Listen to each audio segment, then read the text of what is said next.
What up? What up? What up? What up? What up? What up? We back. What up? What up? What up? What's good? What up? To the Whistle Gang podcast. Hey man, Cowboys feel still hearing the whistles in their damn ear. You know what I mean?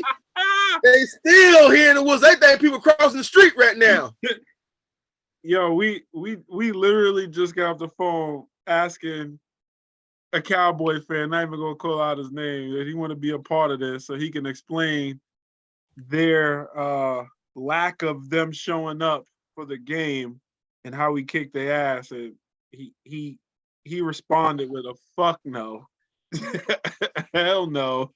And that we already did enough to him last night, so he didn't want no punishment today. That's crazy, man. But how you feeling, man? The best dress. How you feeling?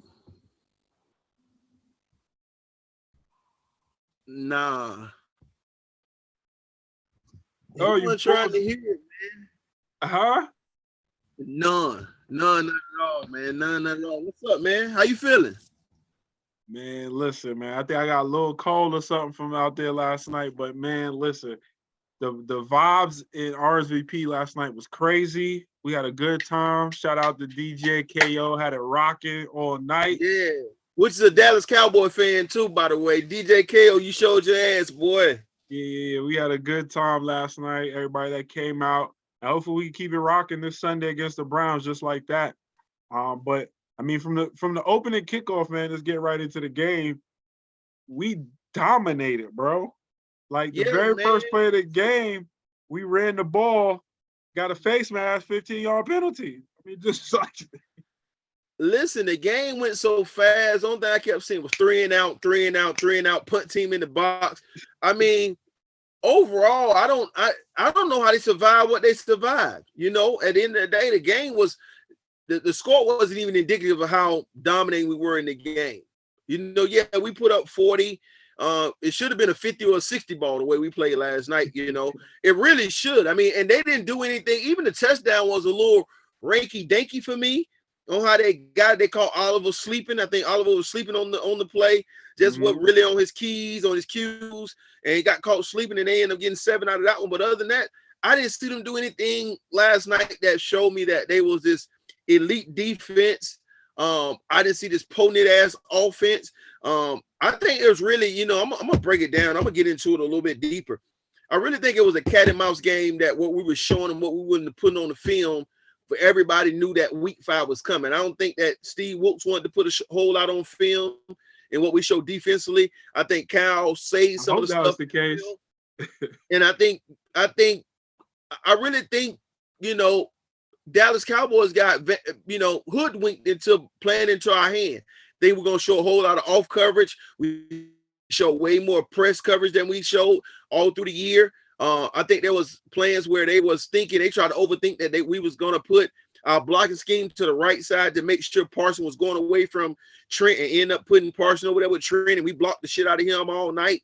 Neutralized. I think the whole thing was to try to take McCaffrey away as well, and I think that's when you're seeing Kittles arrive as he did last night. 4 targets, 3 catches, 3 touchdowns.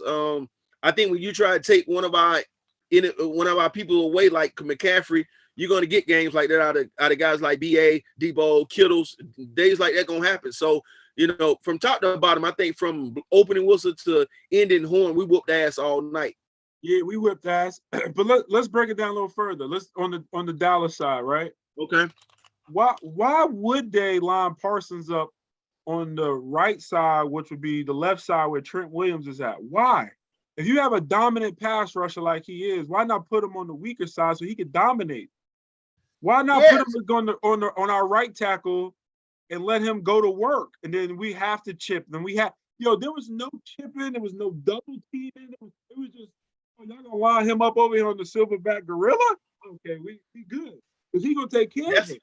You would expect he'll get him maybe 1 out of 50 plays or so. He didn't get him that one time. He didn't get him that one time last night.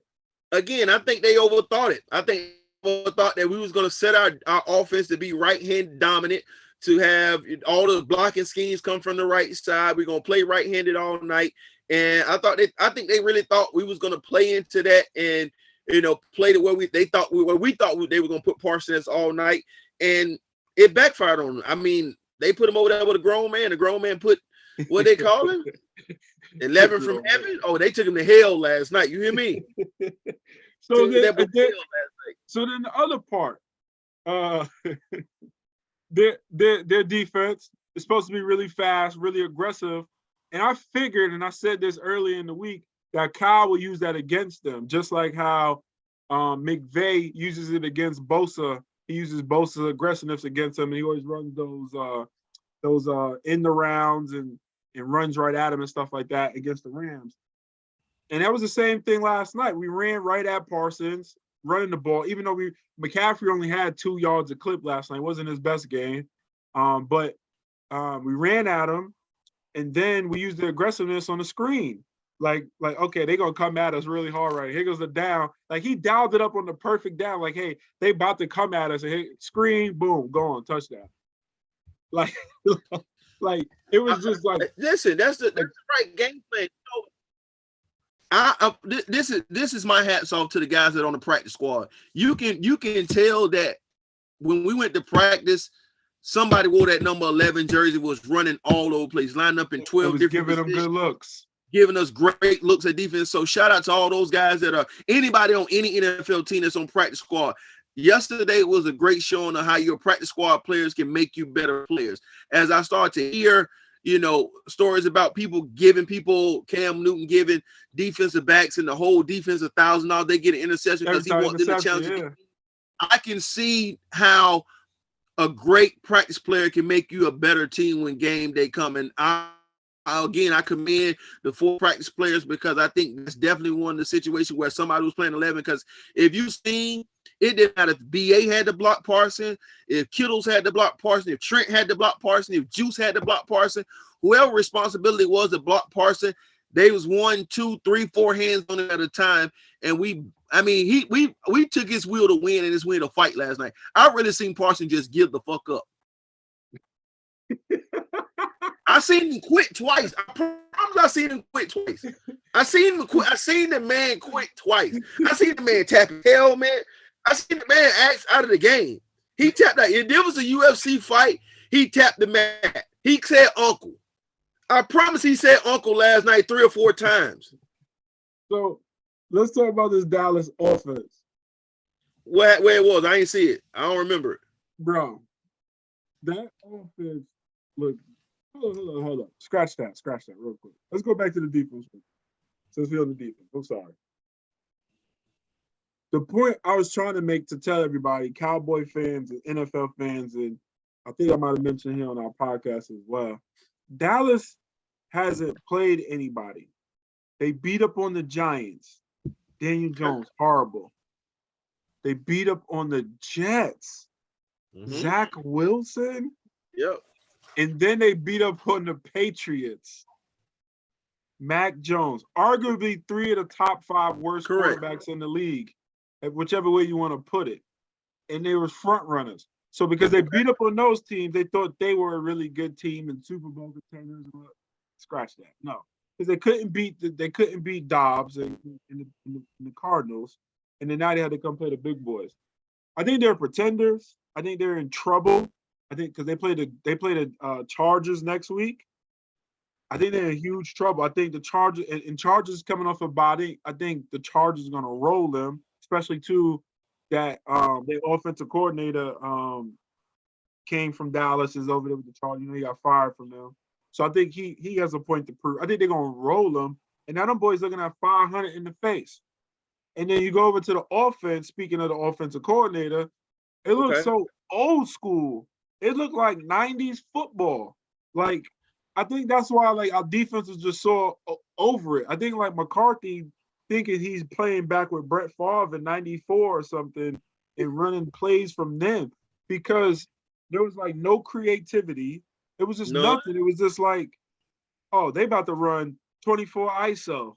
Oh, that's stuffed. Oh, they're gonna just line up a shotgun and throw a slant. That's stuffed. Oh, Brett, before we go too far on the offense itself, let's talk about psychologically. What does this do to the Cowboys, not just as a as a team, as an organization, what does this do for Dak's psyche? Like understanding like these boys have your number. They're waiting on you. Like in Dak, we trust is what the Cowboys said last night. Like what does this do for the psyche of Dallas Cowboy Nation or DC4L or DL4C or whatever they Dynamite Kill Yourself, whatever they call themselves? Like tell me what does that do for the psyche of the Cowboys? It kills them. Listen, Parsons said last night that it was just a bad day and that their talent and team is not that far off from us. Bullshit. He's the fucking delusional. He was saying that as a message to the players as a leader of the Cowboys to say, we got to get our shit together because the psyche, it is if they got to run back into us in the playoffs, it might get worse. They're going to be scared. They're going to be scared shitless to drop back into the pass. 3 times last night. What was it? 2 times last year in the playoffs? It wasn't a 2 the year before that as well. 2 again, yeah. So I mean, I believe, yeah. Yeah, so like regular season, playoffs, we got his number. It's almost like every time we play Aaron Rodgers when he was with the Packers. He got us in the regular season in 19, but when it mattered, we kicked his ass. You know what I'm saying? We tightened up those things. So I think when you talk about the psyche, specifically Dak, we got his number. He does not want to see us. He's like, listen, if we got a chance to go to the Super Bowl or deep in the playoffs, it can't not be against the 49ers because that's when our season is over. He's like, we probably can play and beat any other team, but please don't let us have to run through the Niners. So the psyche is done. But it's the psyche of the fan base too. If you seen they was copping pleas before that, if you go back and look at your Instagram or your Facebook timeline, they was copping pleas before we even played the game. Like they was like, you know what I mean, Dak gonna be Dak, who Dak gonna be? Like what that mean? Like we know he gonna throw us something. Like it's just a matter of time, you know. So at the end of the day, I'm not gonna spend a lot of time talking about Dallas. We know who Dallas is gonna be. They're in the situation. I want to be able to change directions a little bit. We learned a lot about our team last night, but we have a leader that's not a first-round draft pick, not a second-round draft pick. He's actually Mr. Irrelevant, right? But he's him. I know it was people waiting around to see what he do, I guess they say, against a real elite defense. What is the new strike against Brock Purdy? What can people say? What are they saying about Brock Purdy today? Like, how does that work? You can't say nothing right now. You can't say nothing. For everybody out there who may be your first time watching, listening, and all that good stuff, I was Trey Lance's #1 fan. I would have died on the stake for my boy Trey to get in there and show the talent. I've never disrespected Brock. I never said anything bad about Brock, but I just wanted Trey. And I'm shocked. Brock has been everything that we needed, everything that we want. And like I was just telling you before we started, and through earlier in the chat, and I even posted, I think, on Facebook and Twitter and all that. Brock has to be the top 3 MVP conversation right now. And we know he's not sexy, all that other stuff. He doesn't have the big arm and all that crap. But my dude is a baller. My dude wins. He makes the throws he needs to make. He makes the offset throws and plays. And we winning. What I told you last night in your ear. I leaned over and I said to you what? You said a lot of things. You said check them out.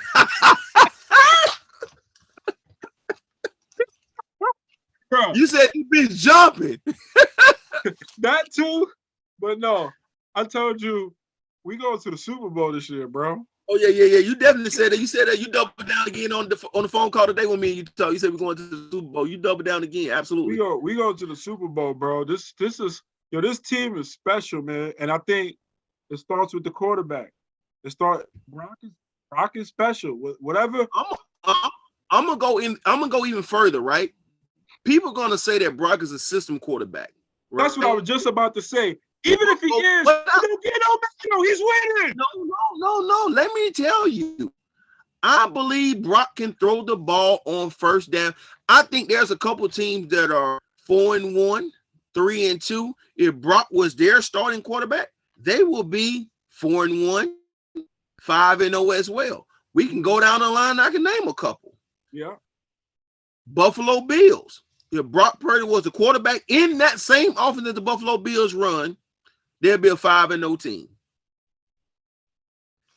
Jacksonville Jaguars. Yeah, Trey Lance, same draft, same thing as Sunshine. They'll be an undefeated team right now. Everybody in the NFC South, except the sorry-ass Panthers, could have potentially be undefeated had they had Brock Purdy as their quarterback. The team that's on Monday Night Football right now, the Las Vegas Raiders. Oh, yeah. If Brock Purdy was that quarterback with Devontae Adams, we'll probably be undefeated with that run game behind Jacobs. That's what I'm saying. At the end of the day, everybody's going to say Brock is a system quarterback, but if he was in the same system as some of these quarterbacks that are failing, they'll currently be undefeated as well. I think Brock has that level of talent and that level of maturity and that level of being able to process an NFL offense and playbook that he's that effective right now. Not just in Kyle's system, but in anybody's system in the NFL besides the Carolina Panthers. The Carolina Panthers have no weapon to work with. I don't know why they go to the gunfight. They only have a pistol. I don't even know why they go to the gunfight. They don't even have a damn pistol. That makes no sense at all. That makes no sense at all.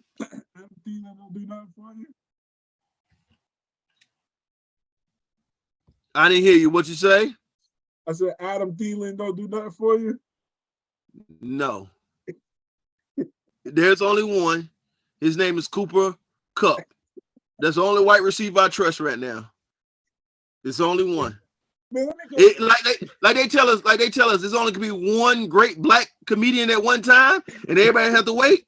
Like it was Eddie Murphy, then there was this person, it's Martin Lawrence, then it became Kevin Hart. Same thing for the white receiver.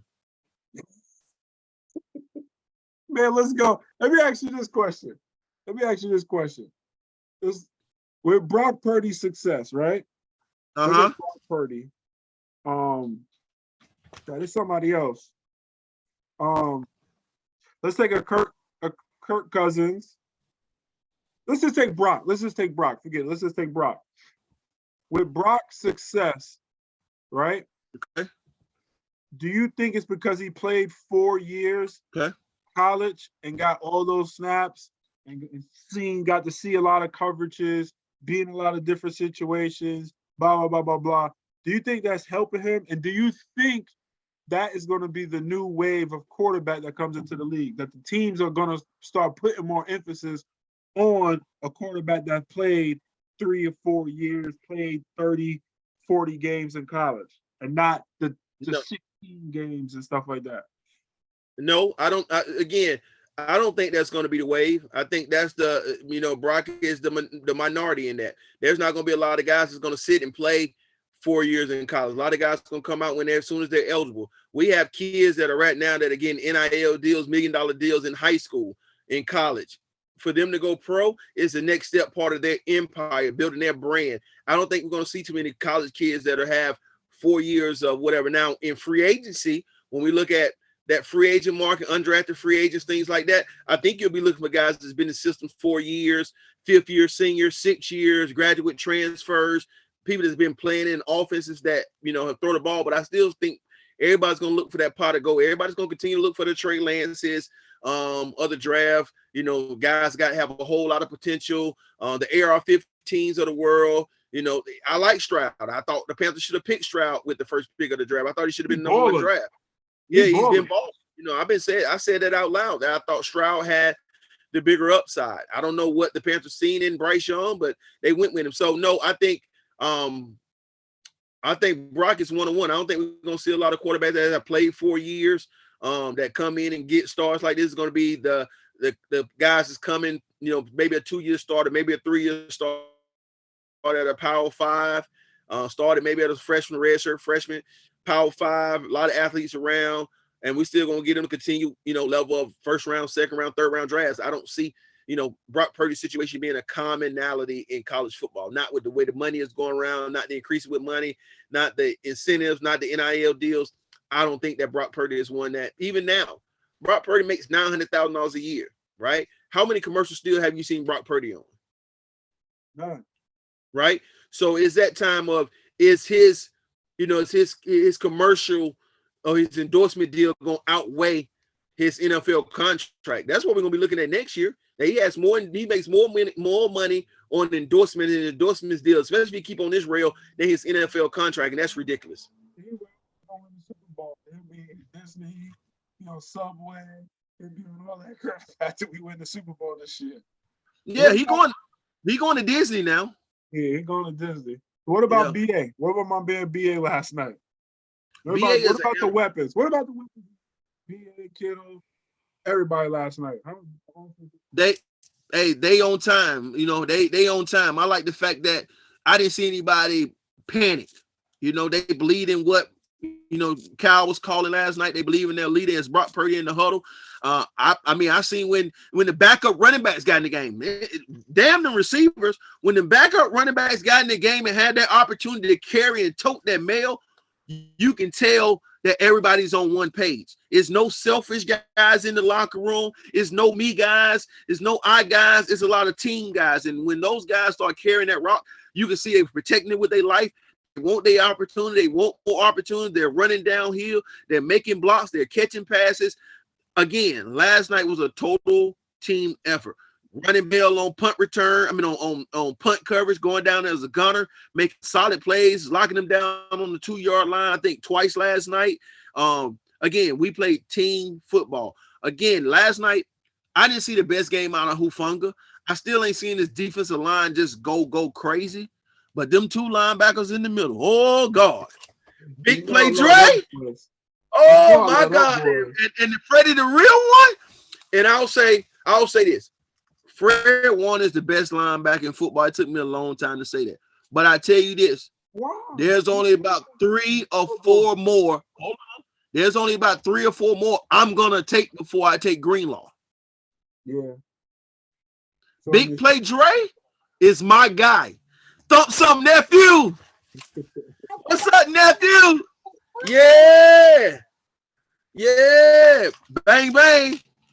So, yeah, I got on the new drip too. Courtesy of Carolina Trip Shop. Y'all see the drip?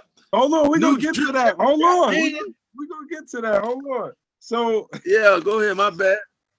That boy Jordan Mason, I was telling somebody who saw him run for the first time last night, I told him that boy run like his mama's still on food stamps.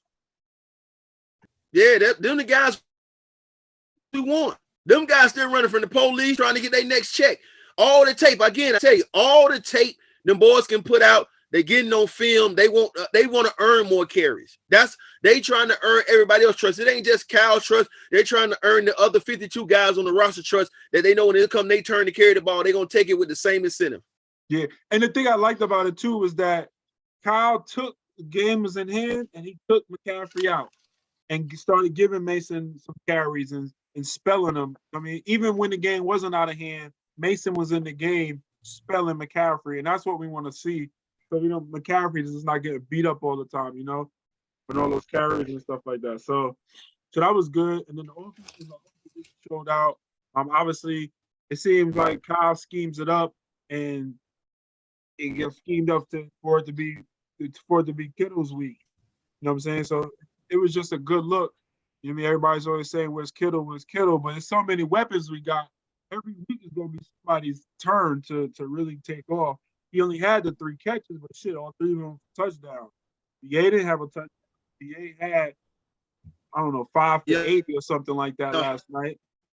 And then Debo had a carries and some yards receiving. I mean, it was spread around last night, really, really, really good.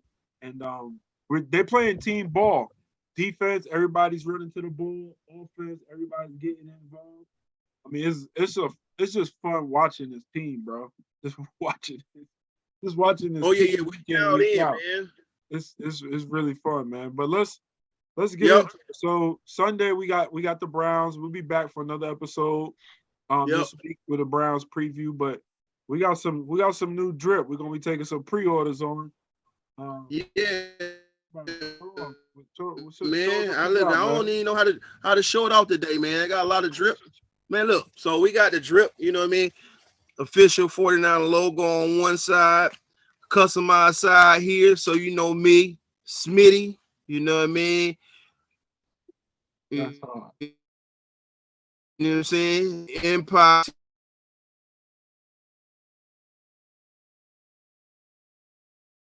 Oh no. Oh no. No. Information on the side. You're looking at the, you know what I mean? Both there, but I'm gonna go ahead and show a little bit what the back look like. And you can customize it. So everybody representing the Carolina chapter.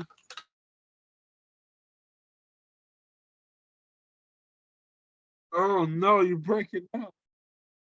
Right when we see the drip. Oh no, this ain't good. It's fully customized, as you can see. Hold on, we can't see it, bro. What you mean you can't see it? You broken out. You frozen.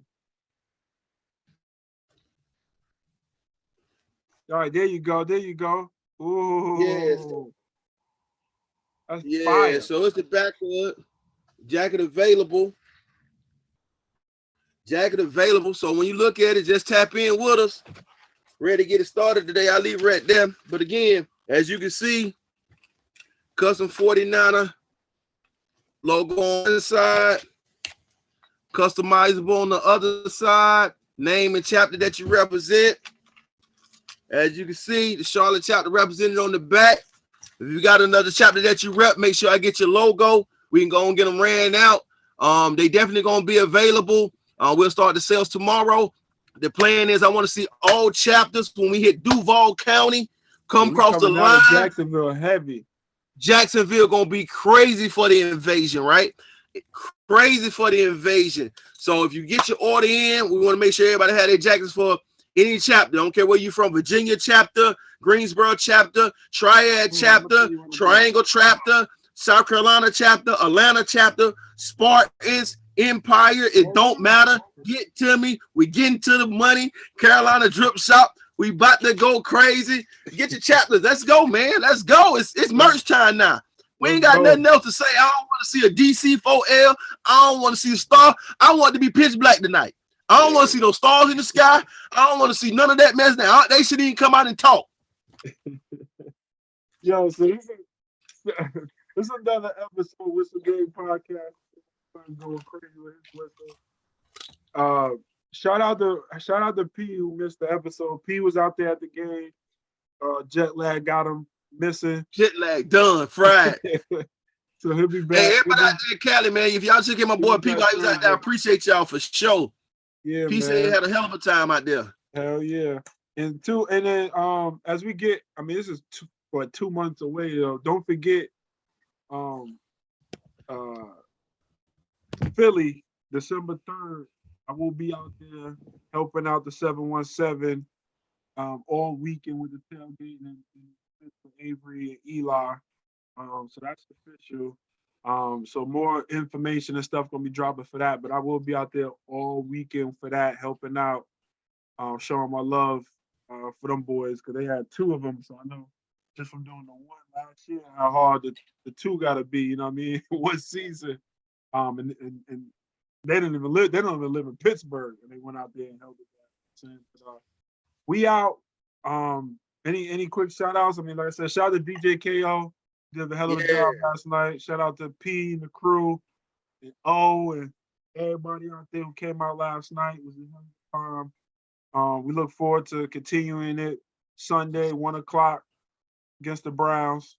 Go ahead. Yeah, real quick. Shout out. What's the Game Podcast? Make sure if you don't know, follow, like, subscribe, mention, comment, share, do all those things for us. Shout out to the Golden Girls, the Outside Boys, Now the Empire Charlotte. And last but not least, we just booked one celebrity member that we've been targeting all year long. Shout out my boy No Limit Larry, representing Power 98. Yeah, we got him on board now. We ride with my guy. It's gonna help the chapter grow. It's gonna help the podcast grow. Once again, No Limit Larry. What's the Game Podcast? We out here. Blow your whistle. Blow your whistle, nephew. Blow it.